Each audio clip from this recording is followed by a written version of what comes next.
Hi, good afternoon, everyone, and welcome back to our conference. This is our seventh and penultimate session. I'm Rachel Murphy, and I'm Director for Scotland with Como. I'm really excited to be sharing this session with you this afternoon, sponsored by our friends at Tango, where we'll be talking about the concept that transport is not fair, sustainable mobility, and social equity. So I'm really excited to be leading the session and welcoming to the stage, the virtual stage, first of all, Wafia, who's from Better Bike Share Partnership. What I would say as well, guys, is that we'll be taking questions after every panelist. So please do get your questions ready in the chat. And thank you so much, Wafia. I'll hand over to you. Thank you. Hello, everyone. Good morning here from Chicago, where I am currently. I hope everyone can hear me okay. Thank you for having me. My name is Wafia Murray. I'm with the City of Philadelphia's Office of Transportation Infrastructure and Sustainability, where I manage our Better Bike Share partnership work here. Next slide, please. So just briefly, Better Bike Share Partnership, for those who aren't familiar, is a national initiative focused on incorporated equity and access and shared use micromobility nationally. The partners include the City of Philadelphia, People for Bikes, and NECTO. Next slide, please. So the question at hand today is how far are we on our journey to making transport fair or equitable, as some may say. I would say, we've come a long way, but we still have a lot of work to do. So for the next few minutes, I'm going to talk about what equitable transportation should look like and what should be incorporated in that. Next slide, please. So for starters, we have to acknowledge, the history of transportation throughout the years. A lot of roads, railways, transit lines, a lot of infrastructure that is currently in place was built on, the structure of institutional racism and other structures that were built to segregate and divide people instead of bringing them together. Some of those structures still exist. Some have been redesigned, but it's important to acknowledge the history of transportation and understand why, even with the work that we've done, there's still more work to be done, and understand why a lot of folks are often, skeptical about, is this really for us? Next slide, please. So in order to, rebuild that trust and to build a better narrative, it's important to start that trust building. And the trust building should start before any project, any program, and anything is implemented. Start with really connecting with the community, the residents that you're working with, especially if you're working with communities of color or often underserved or marginalized communities. Start with building that trust, finding out, what their barriers are, what their interests are, and working together to create projects that are truly equitable and fair, and to be able to create projects that really meet the needs of everyone. Next slide, please. And as I mentioned, really identifying the community needs. Like if you're putting up a bike lane or you're adding, a bike share program or a scooter share program, talk with the community to see, is this something that you really want? And if so, how does it fit into your everyday life and everyday schedule? You don't want to build programs or structures that support, just you yourself. You want to be able to build structures that support everyone, especially the community. And so making sure that you talk with the community, identify what their needs are, and see how the programs or the transportation programs that you're trying to implement really connect with the needs of those community members. Next slide, please. And it's important to also have representation. Have that representation, not just in your marketing, your advertising, but also in your team, also in the voices that are present there. You want everyone to be able to see themselves in your project, regardless of race, culture, shape, size, etc. You want to make sure that you have that representation. Next slide, please.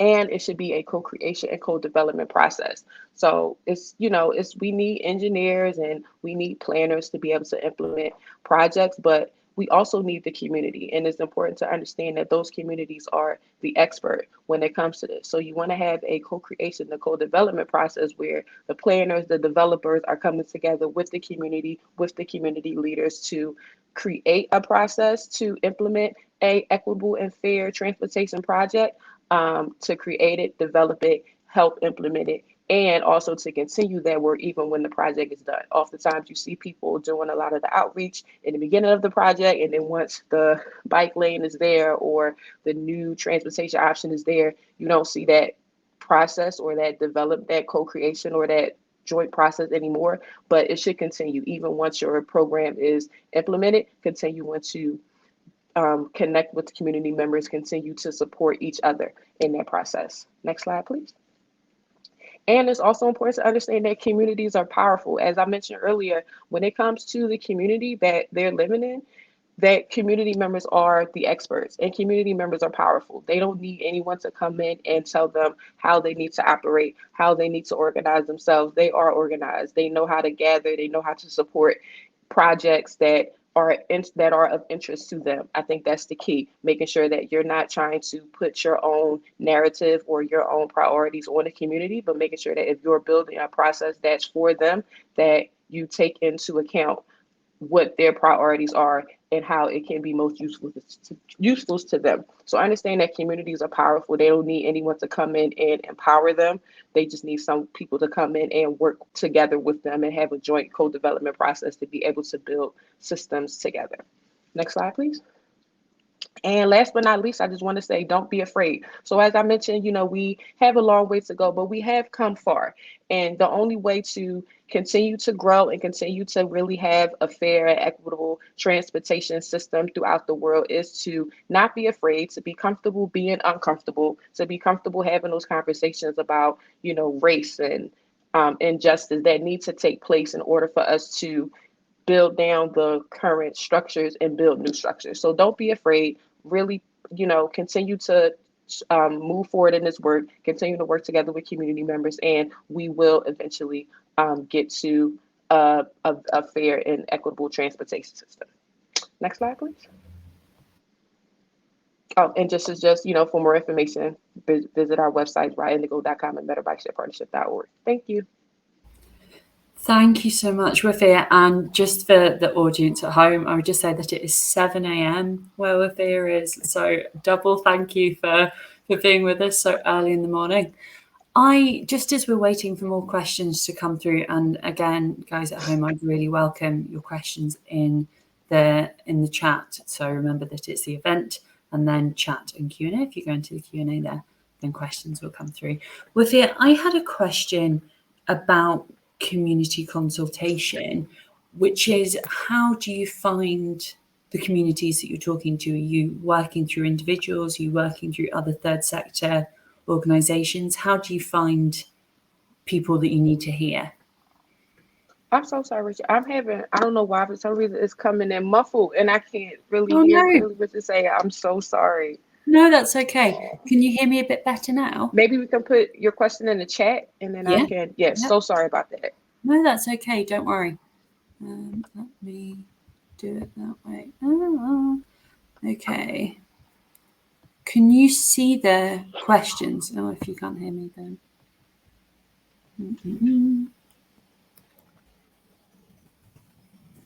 Dave, can you just tell me if you can hear me okay? Yeah, I can hear you fine, Rachel, thanks. But we may not have access for Wafia to actually see the questions in that section. Let's see, can you see them in there, Wafia? Yeah, so she can see the ones in there. Okay, brilliant. Great. The best laid plans, as they say. Let's have a go. So I'm just sending questions across, guys at home. What community group? Oh, sorry. What community groups have been most interested in transportation projects?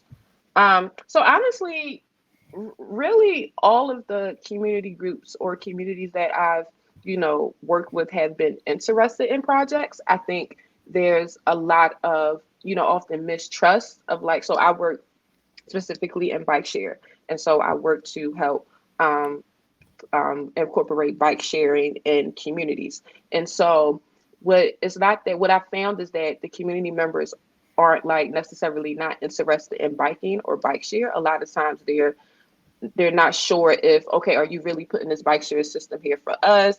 Is it a sign of gentrification? Are you putting this here for others that are moving into our community? Because there's so much changing, right? So much has changed from the original feel of the community. They've got new stores and new coffee shops and new routes popping up that aren't necessarily catered to their needs and their desires. And so when you come in and you talk about bike share, they may be interested, but they're not trusting. And so it's important to really like build that trust, right? To talk through like, what are some of the things that you are interested in? What are some of the, challenges of the community right now? What are some of the highlights of your community? How can we work together to see how, bike sharing can support that? So if the community is struggling with, health concerns, biking can be a great way to help, support a healthy lifestyle.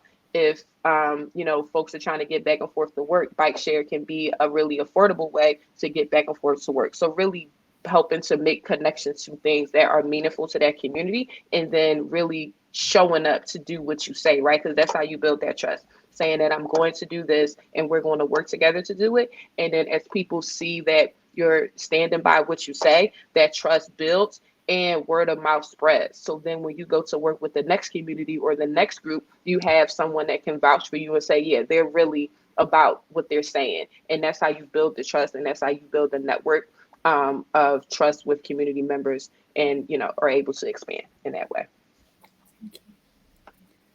There's another Do you compensate community members? Yes, absolutely. And I should have mentioned that in my presentation, but compensation is so important. Like I mentioned, community members are experts.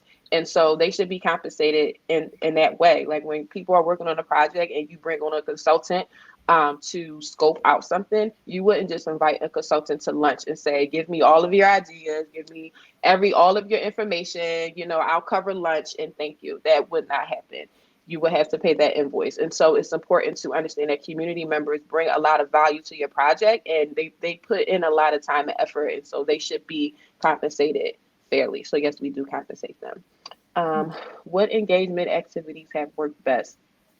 Rides. Yeah. So for me with bike share, we found that the best way to, show people about the bikes is to get them on the bikes. And so we offer free community rides. We also offer classes to, teach people how to ride a bike, to show people how to ride safely, what are the rules of the road, what are the rights of the cyclist. We also support different community events and activities that are in the area. So offering that education and encouragement in addition to that community engagement is really important.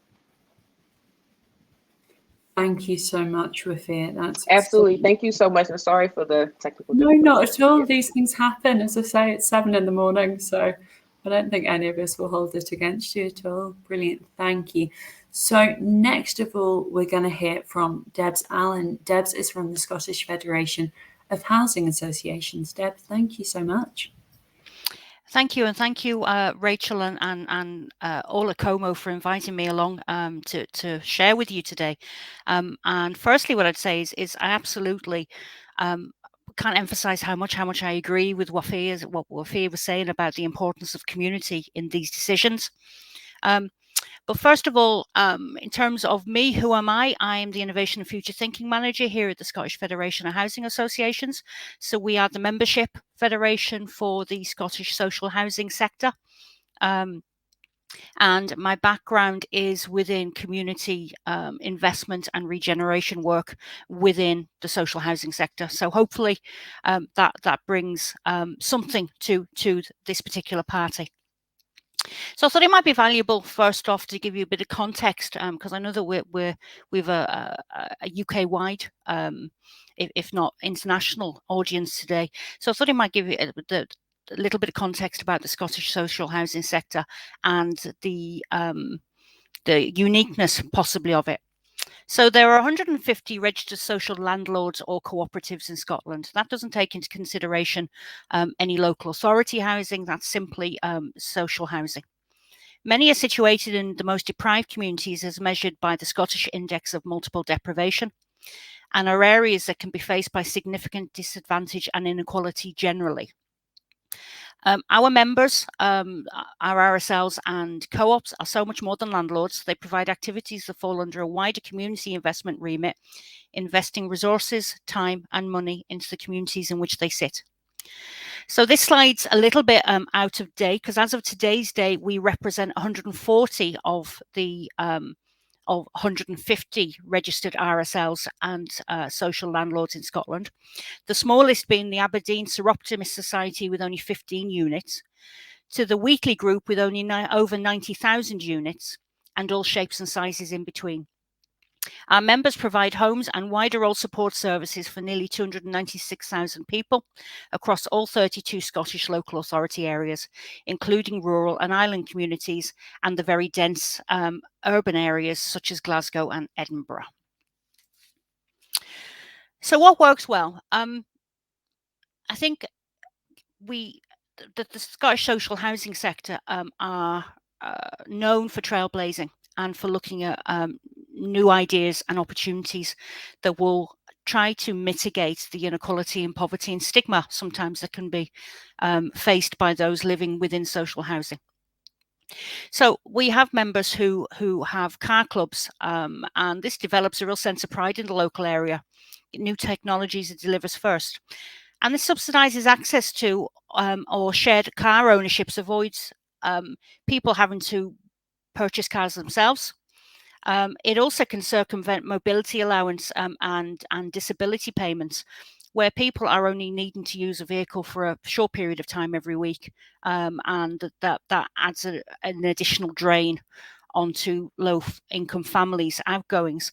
So as you may know, people who are on certain disability benefits can either choose an additional premium or they can choose Motability. So as I say, if they're using a Motability car for just a very short period of time every week, rather than having that cash straight into their bank account, the car club model can support people to not have to do that. And also, car clubs very often are EV vehicles, they're electronic vehicles, and therefore by definition automatic. And that can substitute the huge investment in a Motability vehicle whilst allowing accessibility for people who may have physical disabilities.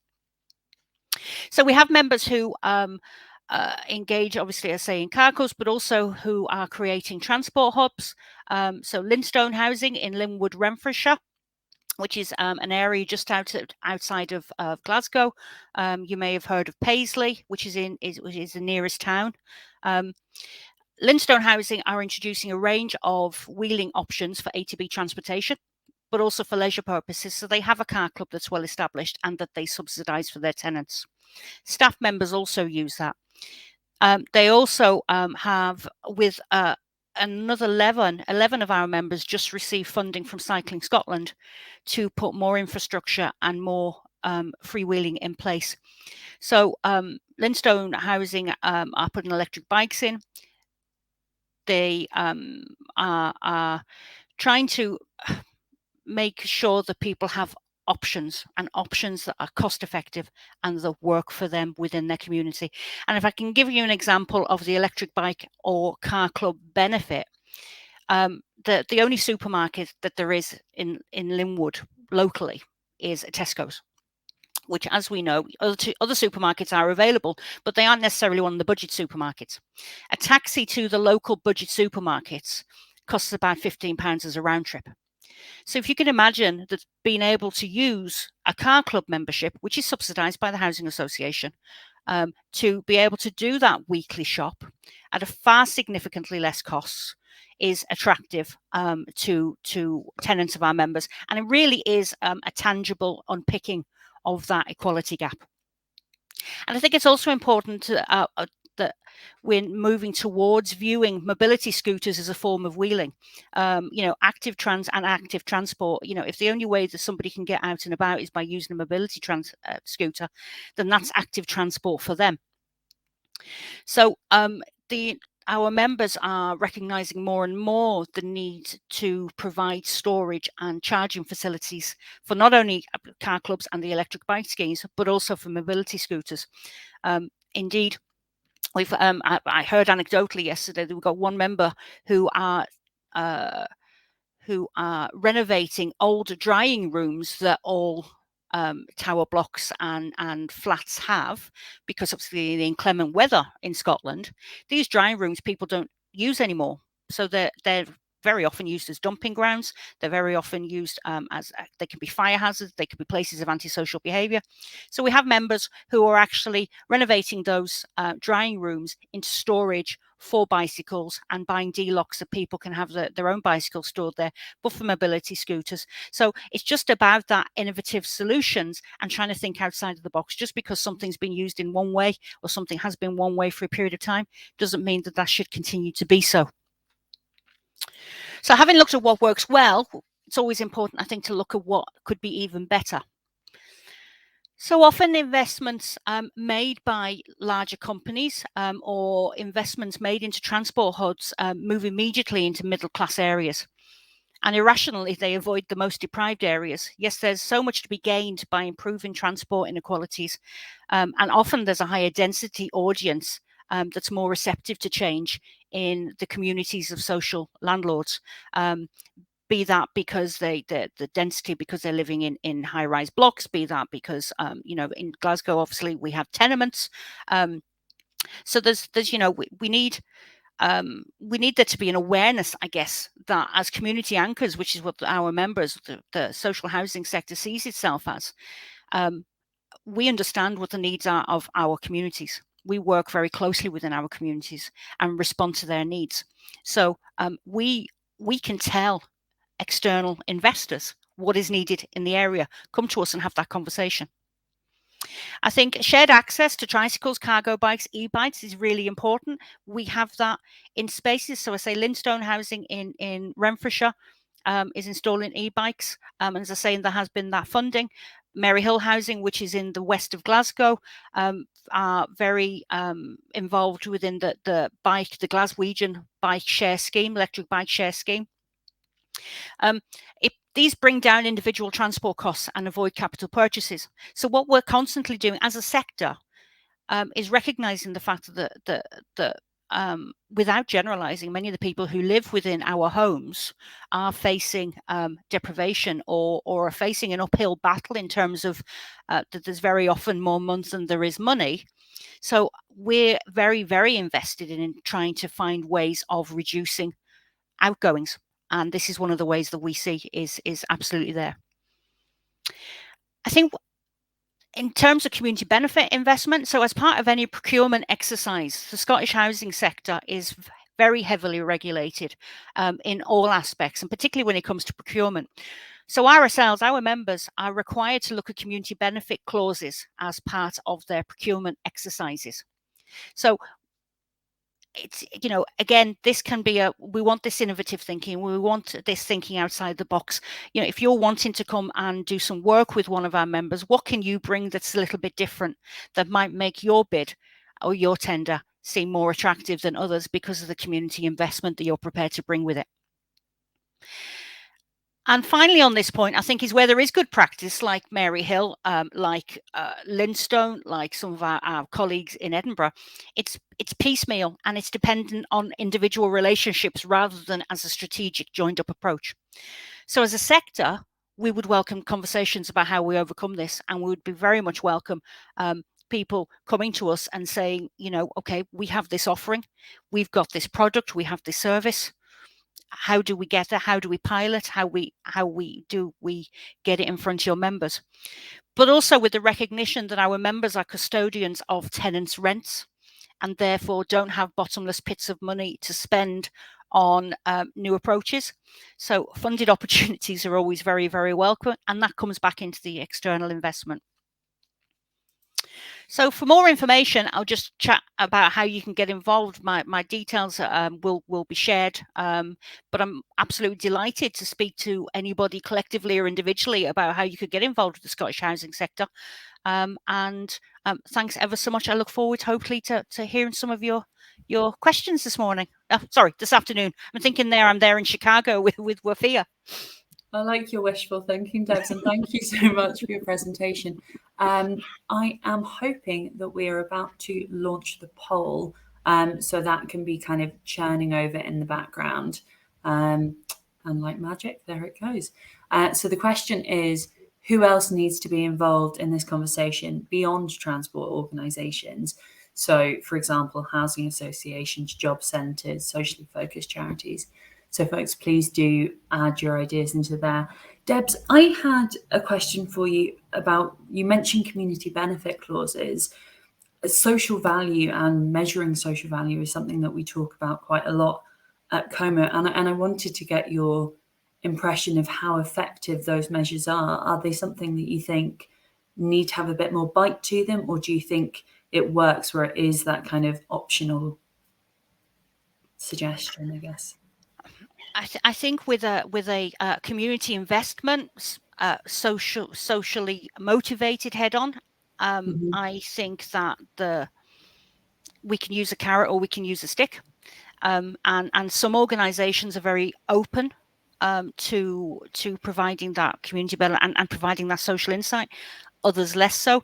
So I think that there's a happy medium. There's a balance to be struck between prescribing what is required and supporting spontaneity, I guess.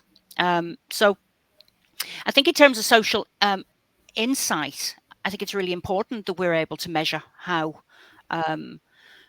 what the impact of what it is that we're doing. And we at SFHA have developed a social insight toolkit that is used by our members, which is different from a social return on investment because it's not measured in for every pound spent you get X amount back, but it's about what impact have activities had, and what monetary value would need to be placed on those for that. So, for instance, we know that getting somebody who's been unemployed into work full-time at living wage has out with their remuneration or their salary or things like that, the benefit to their well-being would cost £15,000 to have. So that's, so it's a monetary way that we can work out how people are impacted positively. And I think it's really, really important to say, from a community investment background, one of the challenges we've always had is how do we demonstrate to funders, how do we demonstrate to our boards actually the difference that's been made by the activities we're taking. Yeah. So I think, hoping that kind of answers what you asked me. Absolutely does. No, it absolutely does. It's a really brilliant answer. And I think as well, it's really interesting to hear kind of how your previous experience has kind of informed how you're fulfilling your role now. We've had some things come into the poll while we've been chatting that I'll just take you through, and just kind of, if there's anything that you think is missing, it keeps moving, so this is going to be exciting. So other people who our listeners think should be involved include communities, job centres, insurance companies, community groups. Employers is a really good one, and I'll just make a punt here for the Como Employer Action Kit. It's on the website. Retail groups, healthcare, land use planning departments. Is there anybody who's sort of the elephant in the room missing from that list in your view? I'm really pleased to see communities appears to be kind of front and centre. I say, as Wafia alluded or indicated, communities know what they want. They know what they don't want, and they can be alienated really quickly. In terms of who else, I think it's really important actually that national governments, regional and national governments are involved in this conversation. Because, as I say, when I answered your last question, Rachel, about the carrot and stick, sometimes this happens organically because it's the right people are in the right place at the right time. Sometimes it happens because legislation and regulation encourages. So I think that the governments, be that the devolved government in Holyrood and Wales or the Welsh Senate, or whether that's the Westminster government, really need to be, and pardon the pun, driving this initiative about, and that is in part about affordability. That's a part about policy documents, and really that the narrative needs to be supportive. That's really helpful. Debs, thank you so much. I think we will bring you back in when we kind of do a a full group question at the end, but thank you so much for your insight. That's been enormously helpful.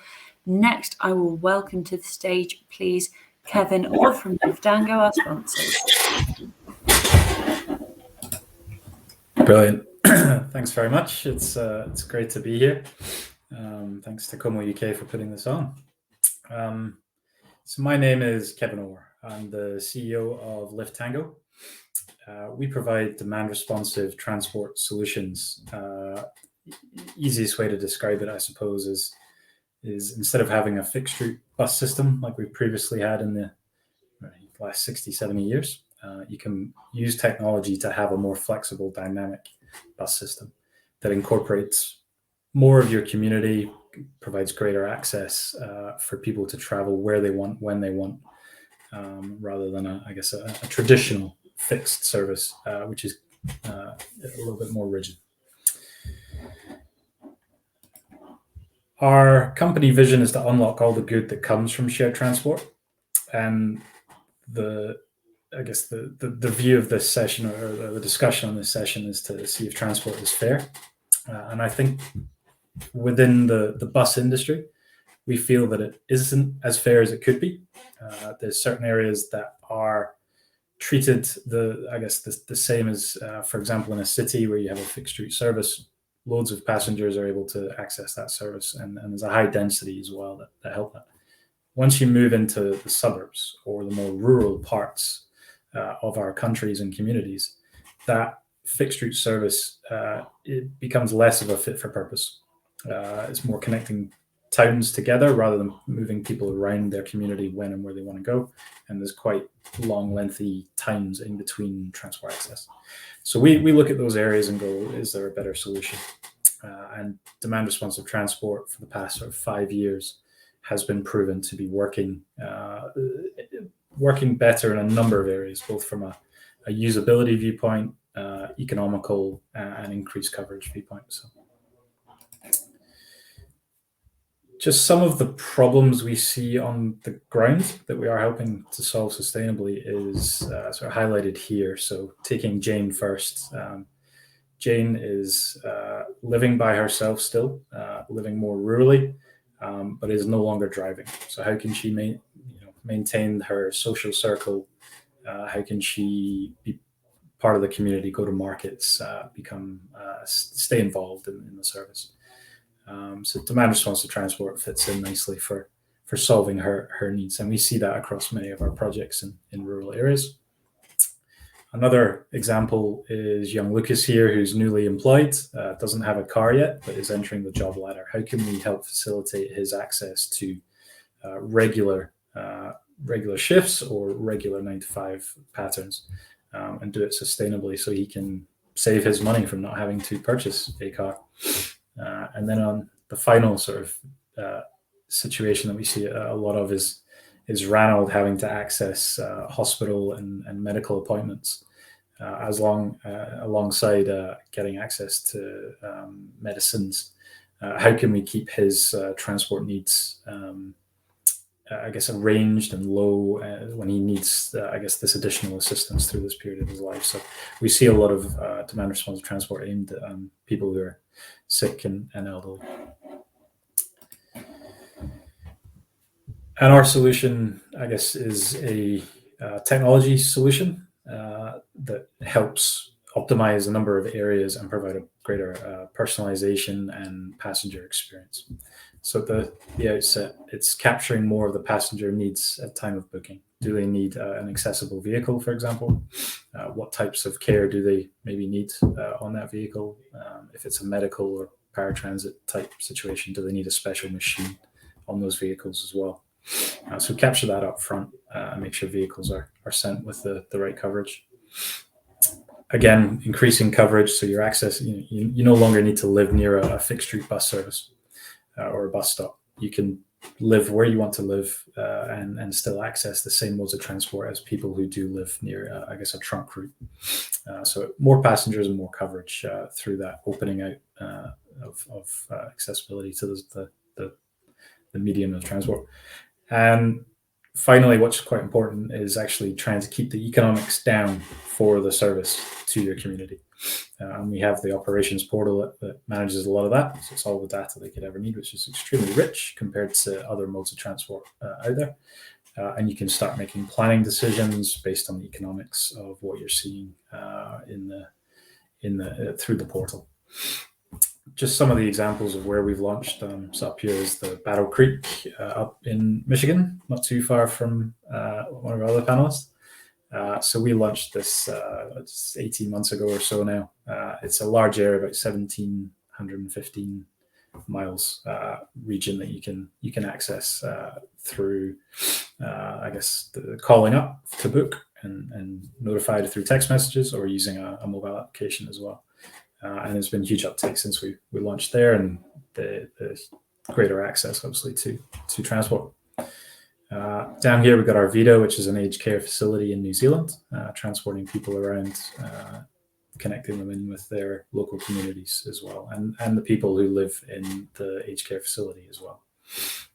And this one is in the UK, down in North Lincolnshire. It's the Just Go service. So again, a rather large area, 515 square miles. And transporting people all around the community, connecting into other major interchanges, train, buses, but also getting people to the local market, getting people to see friends on a Thursday and those sorts of trips as well. DRT's value to the community is that it fits in between the personalization and flexibility of a car without having, I guess, the rigidness, but obviously mass transit appeal of the fixed route bus. It's somewhere in between, fits nicely into the lower density areas such as the suburbs or rural and regional parts. Increases coverage, increases flexibility and experience. And it also makes use of existing assets like buses that are already used in those regions or sitting there potentially unused in some cases. So we're seeing, I guess, previously you would have lots of vehicles assigned to it, I guess, a siloed use case like medical transportation, for example. Then you'd have another silo for community transport, another silo for dial-a-ride. You can start to blur the lines between those different siloed use cases with technology and the optimization that you can go behind. So those vehicles can be used to greater effect or not used inefficiently as well. We also provide, I guess, a transport solution into the sort of private sectors as well, where mobility needs are necessary as well. So shuttle service, demand responsive, carpool for such clients such as Nike, Tesla here as well. And that is really connecting people who typically do shift work into, I guess, the factories that are typically on the outskirts of major hubs or cities, and making sure they have a equitable access to get to and from work much more easily than if they were left to their own devices. And similarly, we're seeing a lot more, I guess, reporting of CO2 emissions that aren't just direct emissions, they're scope 3 indirect emissions.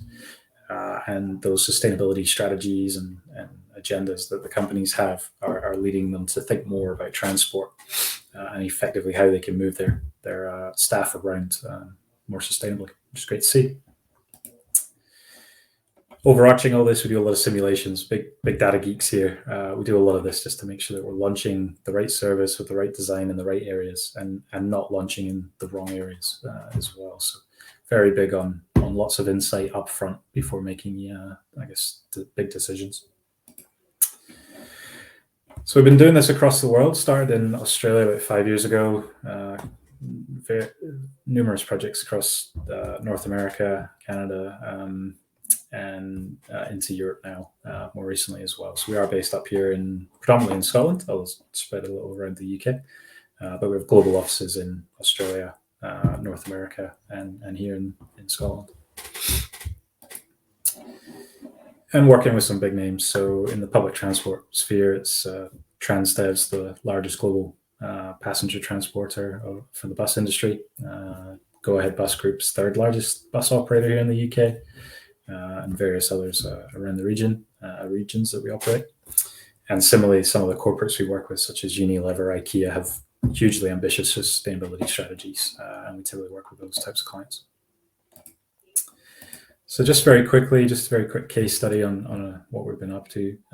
So this is the Good Friends Go service, the aged care facility transportation solution that we've offered across New Zealand. So it runs in Christchurch and a few more other sites around there. We're seeing about almost 20% of those trips being wheelchair accessible necessary trips. So very high compared to many of our other services. Average trip time is only 8 minutes. So you're moving people around fairly short distances around their communities, but you are increasing, I guess, the access to those areas that otherwise would be unavailable. Peak travel times between 11 and 2, which is typically off-peak for most other transport areas. So it shows you how the different demographics do travel, and it's quite interesting. And the service has actually been expanded already. And very quickly, there's slightly different statistics for our Battle Creek BC Go solution. So a lot more people using, because it's more public transport, generic, I suppose.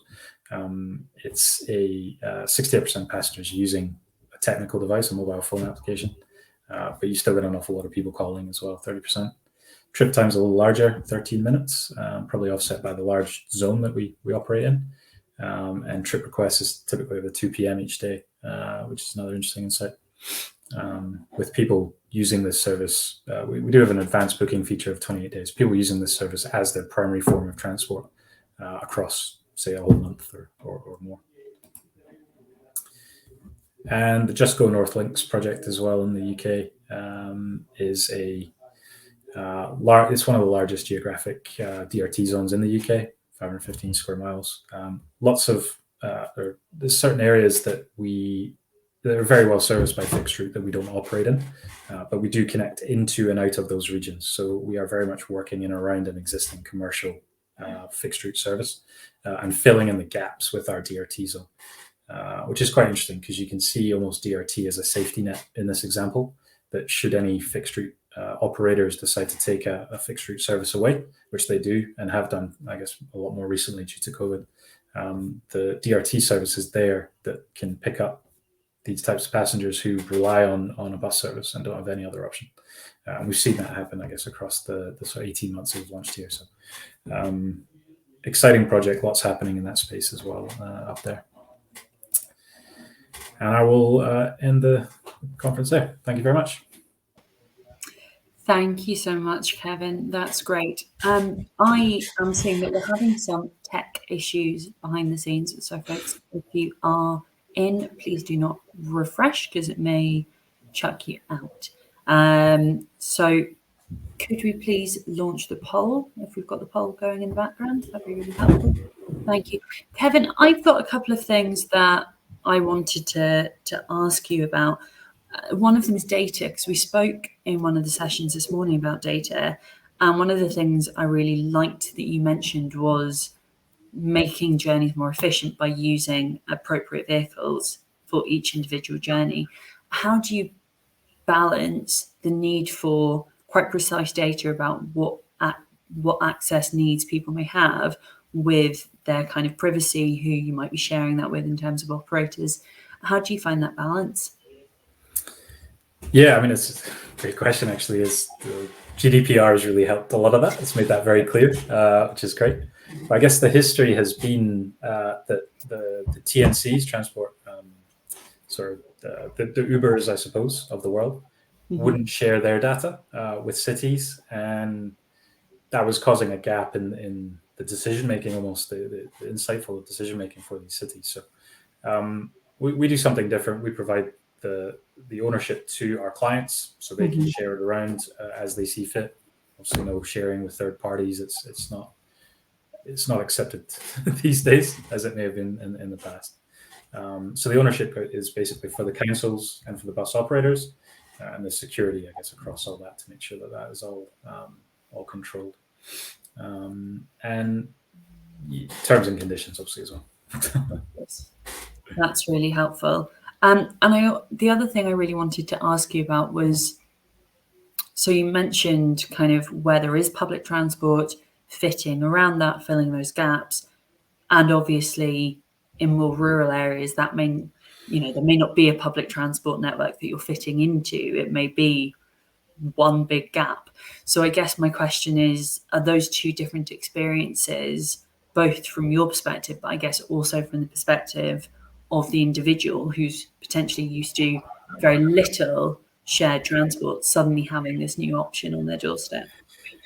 Yeah, it's a hugely different. It's between a high density city environment.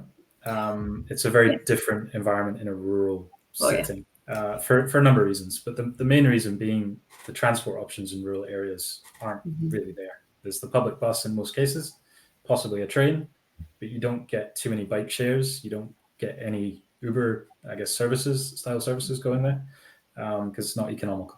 Scooter shares, again, they focus on the high density. So you definitely have a reliance of people onto the car or the bus. So when they do get a service that's kind of technology enabled and exciting and a little bit more on demand, or even pre-booked as well to organize your week, there is, I guess, some excitement around the community, which is great to see. You're bringing that into an area that would normally, I guess, be able to access it unless they travel to a city. And I guess if you take the city side, because they do have so much access to the Ubers and the on-demand style, like true on-demand style of trip booking, they are probably less inclined to use a service unless it is truly on-demand. So the pre-booking features, waiting, say, 30 minutes, 45 minutes that we might do in a rural setting because of the large distances, you can't have that in a sort of more denser area. You've got to have more vehicles and have it more on-demand. So yeah, it's very different citizen mindset at the same time as the geographic constraints that you get in a rural area to density as well. Brilliant. That's really helpful. Thank you. And I guess then my next question would be around women and girls and how you as an operator kind of are able to find equity from a gender perspective in your service. Because, we had some conversations yesterday about sort of the public realm in which women and girls live. And of course, that will extend into transport. So it'd be kind of great to get your perspective on that as well.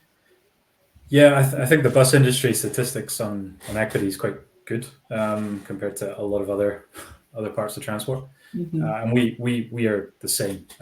So working in with public transport, it typically is a higher majority of women than men traveling on our services. That does vary depending on the type of use case, but if it's public transport, it would be typically a higher population of women. What we see, I think, about our technology-enabled solution is that it's a lot safer for women especially. So you are getting dropped off at your house or closer to your house. You're not having to walk the kilometer home from a bus stop through the woods that you've set to short. Things like that, which we see more of. And actually the Rural Mobility Fund has focused on some of the safety aspects and also the transport strategy that we've seen from transport industry as well. So they're starting to understand that there's I guess definitely at the more later evening to night services, that there is a need to take ownership for the safety of getting people home and closer to their home and a technology enabled way to share communication, track who it was, those sorts of things just help. Brilliant. Thank you so much, Kevin. That's great. As I say, we'll bring you back in for the kind of group questions at the end, but thank you so much. Next of all, can we please go to Sam Hun from Phonics? Brilliant. Yes. Good afternoon, everyone. I'm Sam from Phonics Mobile Payments.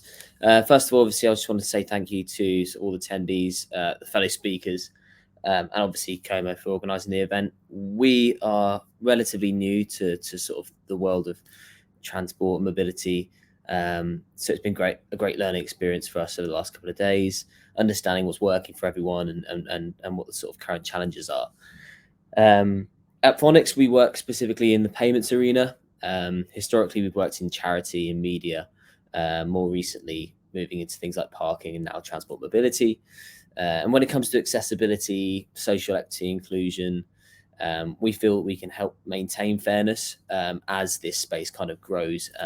And I think we all know how rapidly it's growing and how exciting that the space is. The reason we became involved in transport mobility is much like parking. It's a market that is becoming more and more ticketless and tech focused, which is great. But when we remove something like cash as a payment option, sort of the world of payments then can become quite non-negotiable, often only including card payments. And we need to ensure that we don't leave certain demographics behind with the sort of rapid progress that's being made. So first of all, today I've got a nice cheesy video for you, and then I'll just go through a little bit about us and our carrier billing solutions. And then most importantly, I'll run through some of the ways in which our payment options promote and deliver fairness, particularly within sort of micro-mobility but across the whole sort of transport industry. Lastly, I've got a mock-up sort of prototype of how this solution could look integrated into sort of a mobility setting. So if I just give you this lovely cheesy, oh, is this going to work? No, it's not liking it. Sorry, Sam, I'm afraid we're not able to play videos through that way. So we'll need to skip that portion, I'm afraid. Sorry. That's fine. I'll cover everything in the video anyway. We'll talk through it anyway. So going straight through just kind of a rough explanation of direct carrier billing. So essentially it is just a method of payment that allows the end user to pay for, in this case, their session or their trip using their mobile phone bill. In this instance, I've used the major UK carriers as an example. However, we do work across Europe, in Canada, and we would be interested in looking at kind of any global market within transport mobility. On the right-hand side here, you can see that our sort of pay by mobile option is just sat alongside some existing options that are already existent in the sector. So it's not there as a sort of separate entity. It's very much just kind of a luxury option for the user. As I said, most importantly, just looking at kind of some of the challenges that we feel that this helps overcome, and we're seeing is helping to overcome in the case studies we've got so far. The most important one being sort of the underbanked viewpoint is crucial in how sort of carrier billing can help deliver fairness in the space. There is a small portion of the UK market that can be described as unbanked. So, globally, we know there are 5 mobile phone users for each payment card user. But within the UK, 7 to 10% of the UK phone user market is still using pay-as-you-go. So this could well be cash in hand workers that, of course, we don't want to be excluding from all the wonderful cashless mobility schemes that are being developed. There's a larger percentage of the population that would be defined as underbanked. So, I've clicked the thing accidentally there. Underbanked. So perhaps they don't have a credit card or maybe even a debit card for an existing bank account that they have. Maybe they get paid into. Carrier billing would allow a user that maybe doesn't have a credit card or is perhaps from a lower income situation, a line of credit, providing that their mobile network approves that. For example, if someone needs to pay for something but doesn't really have the cash right then and there, could do with paying it as part of their mobile phone bill. Because we have to remember that in many instances, the use of, say, an e-scooter or an e-bike would be a luxury purchase to save someone a long walk or to help someone catch up if they're running slightly late. I've heard on calls this week that the majority demographic for micromobility remains the affluent, and I think a flexible payment solution would allow sort of lower income or underbanked demographics access to the innovations that are sort of emerging within mobility. Essentially, with the work we've been doing so far, we're working with one large e-scooter business and one large e-bike business. As I said, we're still quite new to transport mobility. And it is too soon to sort of make sweeping statements, but we are seeing an active use of our payment option without a decline in use of the traditional payment options, which is really encouraging because we obviously wouldn't want to be there just same amount of users are registering, but we're just taking custom away from card payments. The second point here is commuter queues. So another benefit of direct carrier billing is that it can be quicker than traditional card payments. If a user is providing their mobile number as a part of the sign-up process, we can just take the payment from there as long as they confirm. We can even put in there a 2-factor authentication step where we can send them a code essentially via SMS, and then they enter that. I'm sure you've seen this on other sites online. They type in a 4-digit code, it verifies that it's them, and away we go. This can obviously save the end user time and perhaps in some instances an element of frustration. Cash free. Now, obviously, we're all aware of the tremendous time saving and environmental benefits that come with a cashless solution. So I won't preach to the choir on that one. Proliferation. This is another challenge that I've been made aware of over the course of this event. Proliferating mobility schemes beyond urban hubs, pushing for adoption within suburban or rural or even sort of remote areas. A payment through direct carrier billing doesn't require an internet connection, cellular or phone signal to be processed. And I feel this could be essential in implementing a successful mobility scheme in more remote areas that may struggle for strong signal. Finally, this method of payment can be more secure. So on the theft and fraud front, when we put in things like two-factor authentication, it means that person doesn't need to just have the mobile number or the physical phone. They need to, have access to the phone. Can't just use their mate's phone number to pay for a session. But likewise, if they picked a card up off the floor, or maybe something a bit more nefarious than that, you've got the long card number, you've got the expiry date, you've got the CVC. You can pay for something like this. So yeah, in terms of ensuring that it's being used properly, it can really help with that as well. Just moving on into sort of practically how it could look integrated into sort of an existing mobility solution. So if you see here, it's all the usual stuff, logging on, signing up. This is obviously part of an e-scooter, a dummy e-scooter kind of business. Registering that is the scooter they want to be using. And again, like I said earlier, it's just another option here alongside the usuals. Completing the payment in this sort of example, there is no two-factor authentication. The mobile number has been taken as part of the setup, so it is simply just pay, and then away you go, and then on to sort of the confirmation screen there. So I mean, ultimately, what we're talking about is promoting fairness in sort of a rapidly growing industry. Through the luxury of choice for the end user was kind of the initial intent.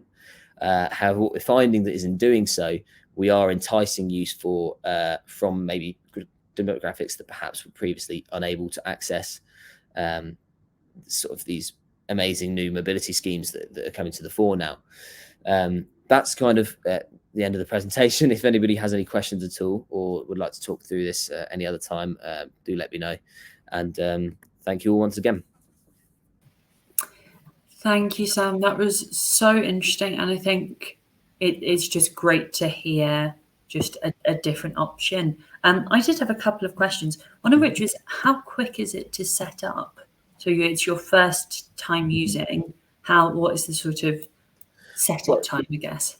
Really, the main benefits in terms of speed fall in favor of carrier billing for something like this, because if you are a one-time user, a first-time user, you don't really need to go through maybe as many steps as you do at the moment. Obviously, we are looking to integrate with existing micromobility businesses, and they may want to take on certain information about their users, and far be it from us to tell them what they should not do in sort of the name of speeding up the process. But it can be as simple as, please type in your mobile number, the code comes through, the code is put into the whatever kind of portal you're using, and that's pay done. So you don't have to sort of type in all your credit card details. You don't even need to type in your name or your email address or what you may have to do at the moment. If you did want to just make it as quick as a process as possible. No, that's really interesting. I think it's just because we speak a lot about kind of making shared transport, shared mobility an easier default than the private car. So it's just kind of interesting to hear that every single part of that process kind of can be slimmed down in this way. So that's really interesting. The other thing I wanted to ask you about was the age of users. Kind of, you mentioned demographics being quite interesting, and I was kind of hoping you could maybe elaborate on that a wee bit. Well, this is where the more GDPR, obviously, I get that. Well, unfortunately, the only data that we really collect is which mobile numbers are being used, and everything else that you can get from the sort of the system that we are integrated with. So only if that system has a criteria or a field which says how old are you would we be able to know. Unfortunately, we can't get those details from the back end. So a big GDPR issue, as you can imagine. Yeah, of course. Okay, now that's really, and I guess that's the other side of that coin, isn't it? Of it being so sort of quick and easy to go, is that you kind of lose that data.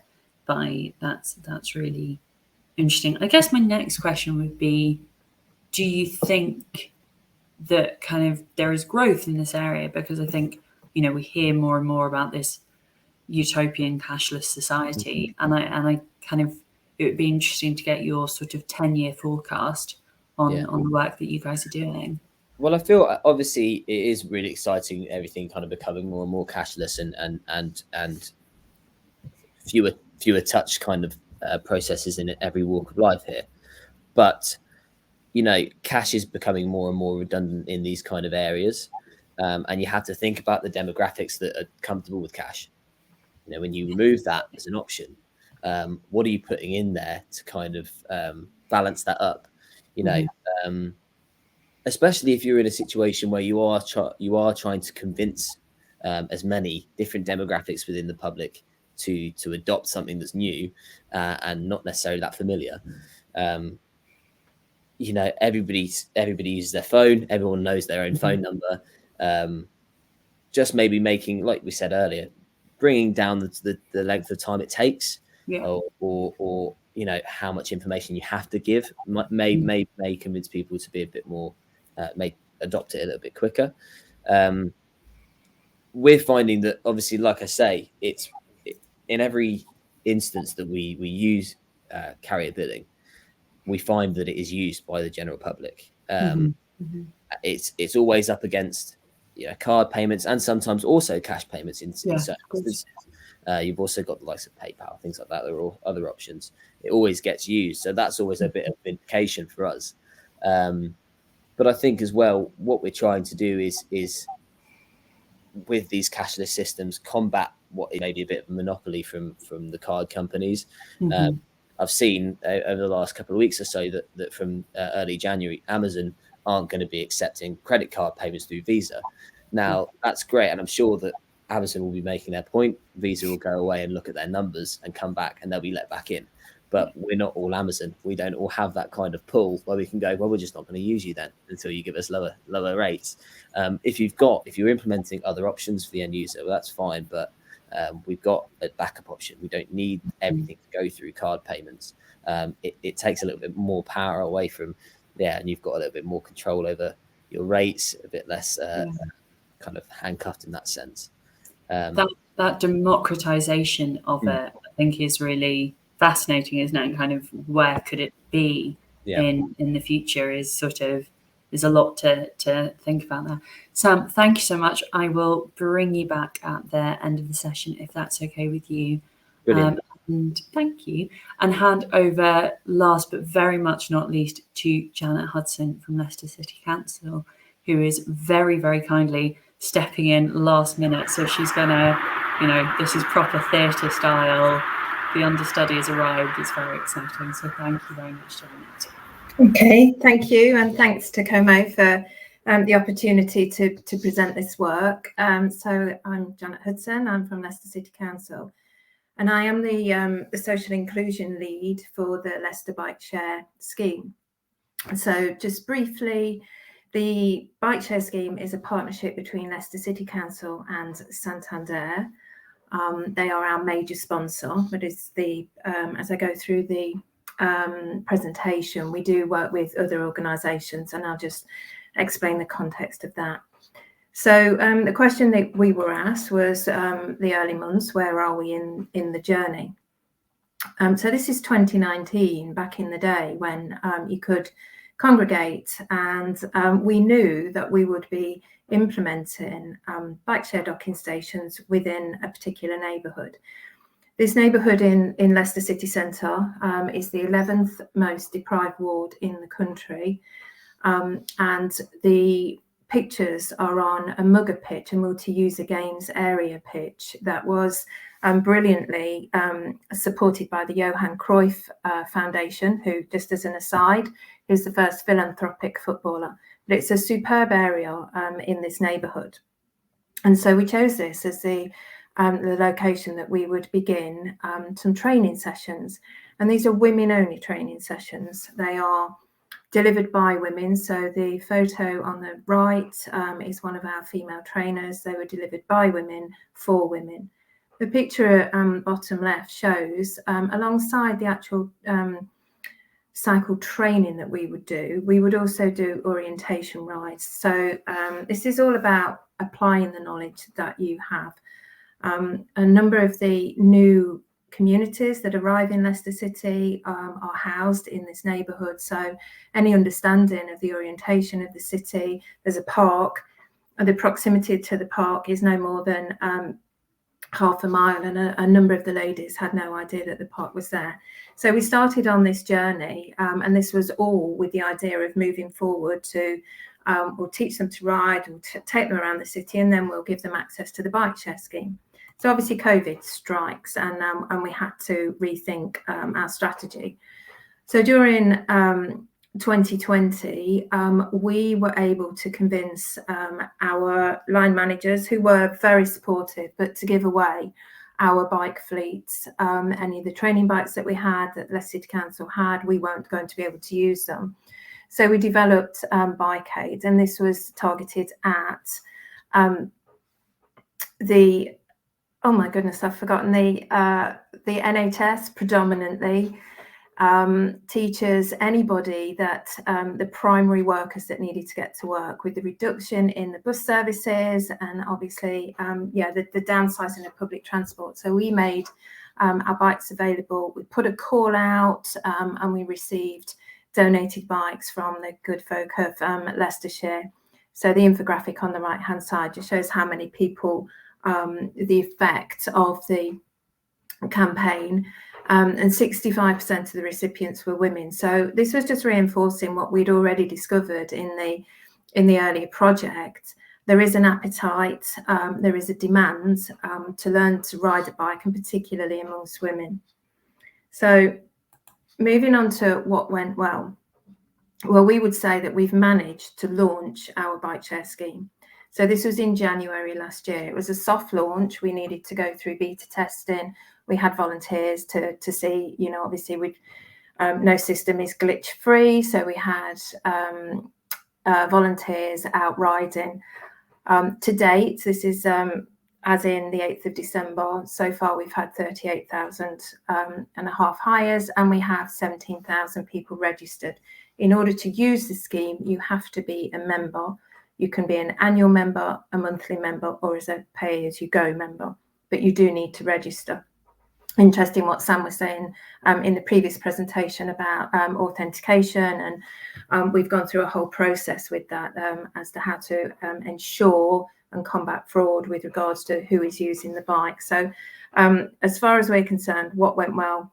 Yeah, launching the scheme. This is I apologise if this is too small for people.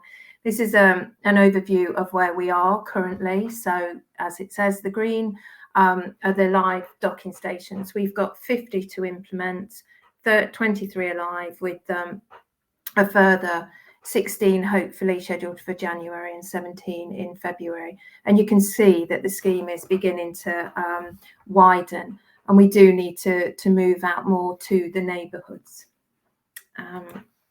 And this is just an example of the metrics. Again, I'm sure that's too small for most people to see, but it does give us a weekly ridership, a daily ride, an understanding of how many rides are happening on a daily basis. So other things that have gone well for us, we have working with Santander. They bring along Dame Jessica Ennis. So she came to do a more formal launch for us in September. And obviously such a high profile athlete does have a knock-on effect. So that's been absolutely fantastic. We've worked in partnership with our local bid, who have enabled us to deliver tactical marketing campaigns where we can offer free £5 free credit. So this is obviously encouraging people to just come and have a go.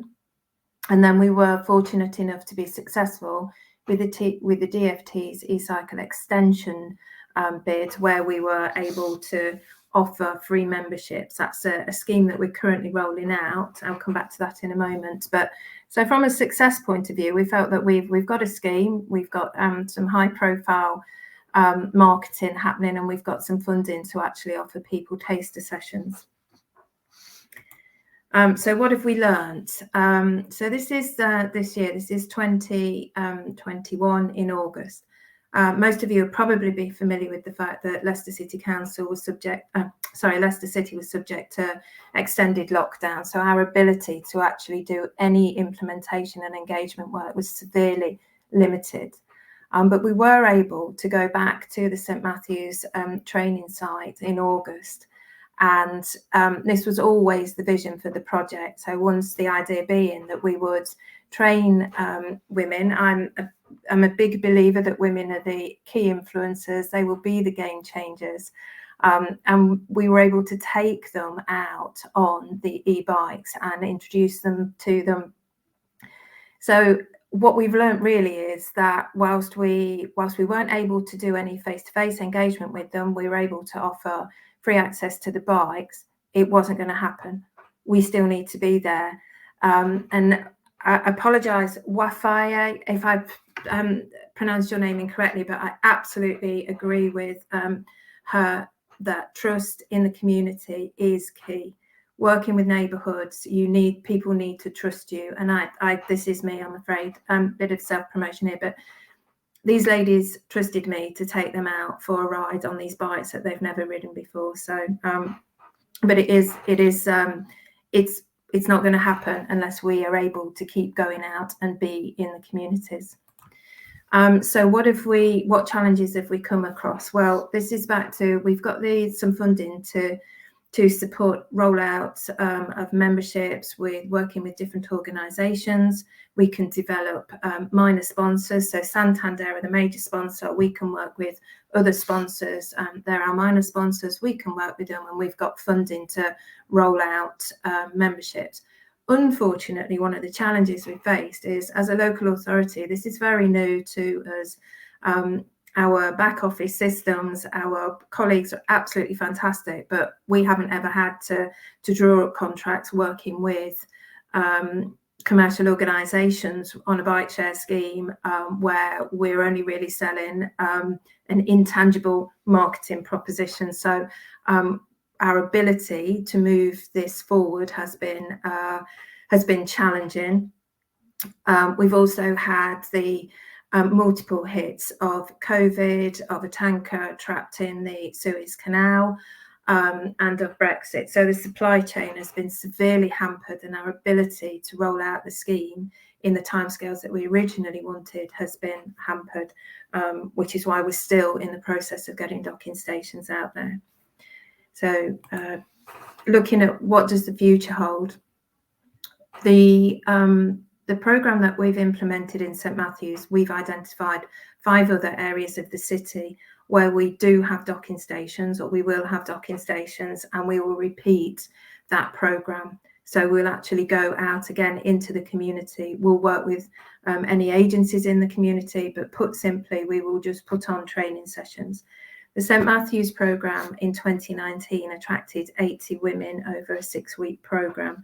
When we went back again in August, we had to limit it, but we still had 60 women that attended. So the appetite and the demand is there, and it's just about building this confidence and introducing women to women and that buddying impact and showing them. And this is about enabling. So we're going to be doing that, hopefully, if we can, over 5 different areas around the city to develop use of the scheme. We will hopefully now we've put to bed the issues that we've had from an administration perspective. We will be working with additional partners. The DFT, the eCycle Extension Fund, it's a pilot fund, so we have high hopes that that will be rolled out again next year, and we can access more funding to provide more free access to the bike share. And then we're looking at developing potentially a GP referral scheme. So the picture here, this docking station is at one of the 3 major hospitals in Leicester City.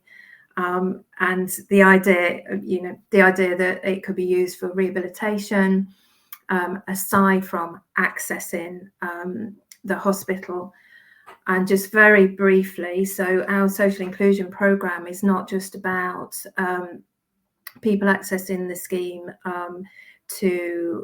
from their daily lives. This is about supporting low-income workers, 24/7 workers. Our partnership with Sandwoods is all about that particular cohort, getting an expensive taxi at 2 o'clock in the morning to get home, eats into the 10-hour shift that you've just earned. So yeah, a bit of a whirlwind, but I hope that's given you a brief overview of the kind of work that we're looking to do. Thank you very much. Janet, thank you so much. Honestly, I've been writing down questions, and then every time I'm like, what about X? You then say, and we're doing X. And I'm like, oh, right, scrub that out, go again. It's brilliant to hear so much about your scheme, and thank you for taking us through it in that detail, you know, the kind of the highs and the lows. I'd almost forgotten the Suez Canal. Yeah, no, but it's like, oh yeah, I remember that. I had a question about children. I think, you know, the focus on women is incredible, and I think that there's so much in that I was kind of nodding along to.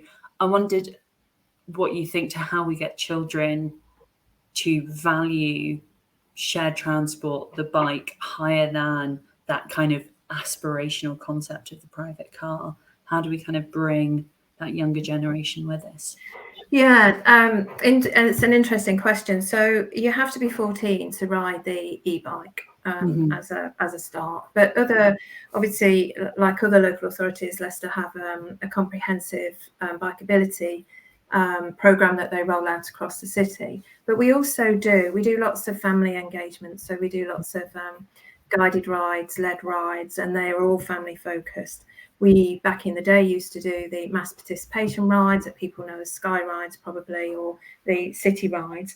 But Leicester, we've moved to, instead of doing one big event, we've moved to a monthly event on a Sunday, which we call our Open Streets event. And this whole idea of opening up the city as a playground, animating the city. And because we deliver it, it's all bike focused as well. So it was going off on tangent, but Leicester City Council also does a lot of infrastructure work. You know, we've got a great network of segregated cycle tracks that we have and are implementing. So this whole idea, we're always looking for ways to encourage people to come into the city by bike and then use their bike when they're in the city. Brilliant. That's really helpful. Thank you. And I think the next thing I wanted to ask you about, you mentioned GP referrals, was kind of where do you see bike share within social prescribing? Because, you know, I think we spoke about health in one of the sessions yesterday and how so much bike share can really contribute to health outcomes. So I kind of wanted to get your view on that. Absolutely, we see it right at the heart.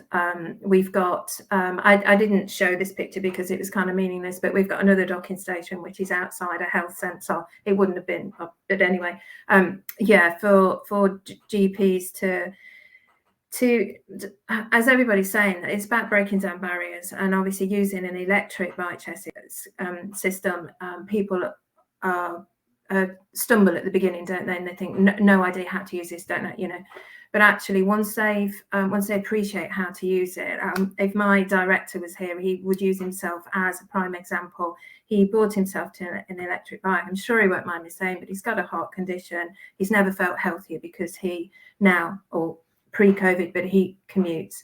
So I think it's just, we've got to get a groundswell going. We've got to get that word of mouth that in each surgery, a couple of people get prescribed access to the scheme instead of maybe access to a gym, or this is just a gym can be very intimidating for a lot of people. But actually, if you need to get some exercise, use the bike. It's right outside the surgery, and off you go. And I think that once that starts to happen, I think it's limitless what we can achieve. That's amazing. Thank you. I'm gonna ask if our other panelists can appear magically in front of me, just like that. Isn't that brilliant? The question that I think has been really running around my head since we started speaking about this session internally is, how do you balance? Sorry, just to say for viewers at home, we have lost Wafia, unfortunately. We managed to suck all of our wisdom and then her internet fell over. So if there are specific questions for Wafia that you'd like to put to her, then her contact details were in the recording, or I'm sure you could ask the friendly Como team and they could put you in touch. To go back to our lovely panelists still in the room, the question I had was around the need for intersectional accessibility. So in the sense of a solution that might work for a group of people might not work for another. How do we find that balance? How do we make sure that we're hearing all the voices we need to hear before we start construction, whatever it is, whether it's infrastructure or a service or an app or whatever it might be? How do we make sure that we're getting that right balance across all these different groups who may have, protected needs for whatever reason? Debs, you're nodding, so I'm going to go to you first. Thanks, Rachel. I think it comes back to this idea of community voices and having the right people in the room. So the poll that was around my presentation was about who are the stakeholders that need to be involved in this conversation, and communities were at the center of that. So I think, but communities don't know what they don't know. So communities know what everything about their space, their place, but do they know what options are available to them? So I think there's something there about identification of the community anchors, the key stakeholders within communities, the movers and shakers who can get to the less, I don't want to use the term lesser heard voices, but the ones who don't come out, and really exploring with them what their options are so that they can give us an indication of what's best for them. Brilliant, thank you. What a great answer. Kevin, you unmuted, jump in. Yeah, thanks. Yeah, no, it's just to add to it from a more of a bus industry perspective. I think what we see sometimes is the community shouting for a bus route, for example, and it may only be a few people who are the loudest voices, like Debs is saying, and not actually using the data, I suppose, to make a decent decision on if it's actually viable or should it, can it be put elsewhere and to better use. So we like to say, yes, consult with the community, but also try and make sure it's a large enough sample, make sure there's actual statistical data point that you can take from that. And then I guess once we're going into rollouts and things of what we do, the demand responsive, we're actually just using the data. So the data is telling us where the vehicles go, how many vehicles should be here. So you start to use that as your decision point once it launches. Brilliant. My 2 pennies. Thank you. Janet? I would just throw in as well that the channels that we use to communicate with people, I think we need to be innovative about that. So I completely agree with Debs about absolutely the community voices are the bedrock of anything that we do. But as we're all understanding, some people shout louder than others. So it's about, I think, so we did a consultation on Sunday at a Christmas fair on a street in one of the neighbourhoods. So it's absolutely nothing to do with cycling. We were just randomly there, and my feeling was that more locals came out that wouldn't, if we'd have set up in the village hall, in the community centre on a Thursday night and said, come and talk to us about bike share. Honestly, I reckon I'd been there on my own, but we spoke to over 130 people in a couple of hours on a Sunday morning who were meandering around a Christmas fair, and we were very low key. You know, it's just, obviously seeing anybody with a clipboard is never a great thing, but you know, we've just like hands scratched out a map, where is it, you know, just made it really, really soft. And we got, I felt we got a great interaction from people that we wouldn't normally have been able to reach. So brilliant, thank you. Sam, are you wanting to jump in? Absolutely no Yeah, pressure. I mean, again, it's much the same. Obviously, I feel it's quite clear that throughout all the presentations there, it was a strong sense of community was becoming the theme. But I also massively agree with the concept that people don't know what they don't know, and everybody else on this call more than myself, you know, with the experts, and it's about kind of taking the innovation upon ourselves, because a lot of the time people don't know what they need, and I think, like Kevin was saying, if you've got the data to support that, maybe this isn't kicking up a lot of a noise, but we can see that we're getting requests rather silently from this area for another bus route or similar to any of the other businesses involved, taking the initiative to go and propose that as an option, because even in some communities you might have none of those people that go out of their way to really shout about what they want. And I think it's our kind of responsibility to make sure people know what's on offer and know what they can expect. Bro, that's really helpful. Thank you. So I guess the poll was running, the second poll on, do you think that shared should be particularly subsidised to operate in lower income areas, whilst we were doing questions with Kevin? I guess I would be really interested to know what you all think to that question, and I guess why. We have 3 minutes left, so if you look at this tech, isn't that brilliant? So if you could do me 30 seconds on what you think and why. It's pretty clear what the majority of people at home think. I guess that you'd agree with them, but if yeah, I mean, I'll jump in first with a big fat yes. I agree with the majority here. I think it's the majority view. I think that every kind of business needs to be finding ways in which they can limit carbon footprint more than anything else, and kind of, as well as the points we've already made about kind of some of the other businesses I've seen over the last couple of days in terms of ride sharing or bringing people sort of more together in terms of transport. It's all a positive, and there are going to be areas that are more difficult to implement this in, whether it's about lower income, where it's about resources on our end, and there should be some sort of help to it to kind of encourage those schemes, because overall they are a huge benefit to any community that they're implemented into. Thank you, Sam. Debs, do you want to jump in?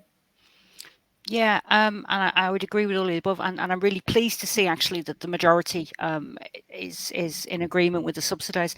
I think it's really important that we give whatever support and make available whatever support is necessary to allow parity of transport, that people can access things in the way that suits them at a time that suits them, in the same way that other people can. So I think it's just about how we find a way to make that parity a reality. Thank you. And Kevin? Yeah, I'd agree. I'd say access to transport options is a fundamental right that we should all have. I saw a really good quote the other day around how to view the public transport subsidies. When we think about the investment that the government puts into, I guess, army and R&D, we don't treat it like a loss. We don't look at it as something that is, we should, treat the way we do public transport, I guess, where you look at it as uneconomical in certain ways. So I think there's a bit of a mind shift that could help this conversation if we treated public transport as a fundamental service, and then we would actually start funding it probably more, I would say, to developing it into more optimized service. So a few thoughts around that, yeah. Thank you, Kevin. Janet, 30 seconds left. Go for it. Yeah, absolutely agree. I think this is just all about raising aspirations as well, and everybody should have the opportunity to do that, whether you're a young person wanting to go to access better education, and you can do that in, we can provide that support to do that, or you're socially isolated because you haven't got the funds to go to wherever it is that wherever it is you'd want to go to. A fundamental right that we should be supporting. Absolutely. Brilliant. Folks, thank you so very much for the audience at home. Thank you for your questions. For our panelists, thank you for your insight and your expertise. It's been enormously helpful. Next up, we have our final session, the hub of the matter, chaired by our CEO, Richard. So I'll see you over in the booths for the next 15 minutes. Thank you so very much. Thank you. Thank you. Thank you.